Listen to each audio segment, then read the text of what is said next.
ನಾನು ವಿಜಯ್ ದೇವರಕೊಂಡ ಉತ್ತಮ ಸ್ನೇಹಿತರು. ನನಗೆ ಫ್ರೆಂಡ್ ಸರ್ಕಲ್ ಇದೆ. ಅವರ ಜೊತೆಯೇ ನಾನು ಜಾಸ್ತಿ ಮಾತನಾಡ್ತೀನಿ, ತಿರುಗಾಡ್ತೀನಿ. ಅದರಲ್ಲೇನು ಎಂದು ಸ್ವಲ್ಪ ಗರಂ ಆಗಿದ್ರು.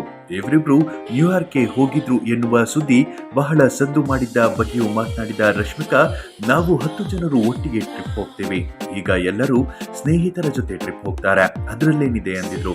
ಆದ್ರೆ ನಂತರ ಟರ್ಕಿಯಲ್ಲಿ ಒಟ್ಟಿಗೆ ಇದ್ರು ಅನ್ನೋದು ಇಬ್ಬರ ಫೋಟೋಗಳಿಂದ ಫ್ಯಾನ್ಸ್ ಪತ್ತೆ ಹಚ್ಚಿದ್ರು.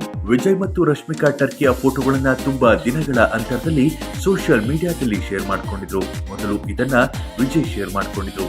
ರೆಸ್ಟೋರೆಂಟ್ ಒಂದರಲ್ಲಿ ಆಹಾರ ಸೇವಿಸುವ ಫೋಟೋ ಇದಾಗಿದೆ. ಅದೇ ಬ್ಯಾಕ್ ಗ್ರೌಂಡ್ ಇರುವ ಫೋಟೋವನ್ನ ರಶ್ಮಿಕಾ ಬಹಳ ದಿನಗಳ ಬಳಿಕ ಶೇರ್ ಮಾಡಿಕೊಂಡಿದ್ದು, ಇದು ತುಂಬಾ ಹಳೆಯ ಫೋಟೋ ಅಂದಿದ್ರು. ಆದ್ರೆ ಇಬ್ಬರ ಫೋಟೋಗಳನ್ನ ಕಂಪೇರ್ ಮಾಡಿರುವ ಫ್ಯಾನ್ಸ್ ಇವೆರಡು ಒಂದೇ ಹೋಟೆಲ್ನದ್ದು ಅಂದಿದ್ರು. ಇದು ಪ್ರೀ ಹನಿಮೂನ್ ಎಂದು ಜೋಡಿಯನ್ನ ಕಾಲೆಳೆಸಿದ್ದಾರೆ ನೆಟ್ಟಿಗರು. ಇನ್ನು ಕೆಲವರು ಗುಡ್ ನ್ಯೂಸ್ ಯಾವಾಗ ಅಂತ ಪ್ರಶ್ನಿಸಿದ್ದಾರೆ.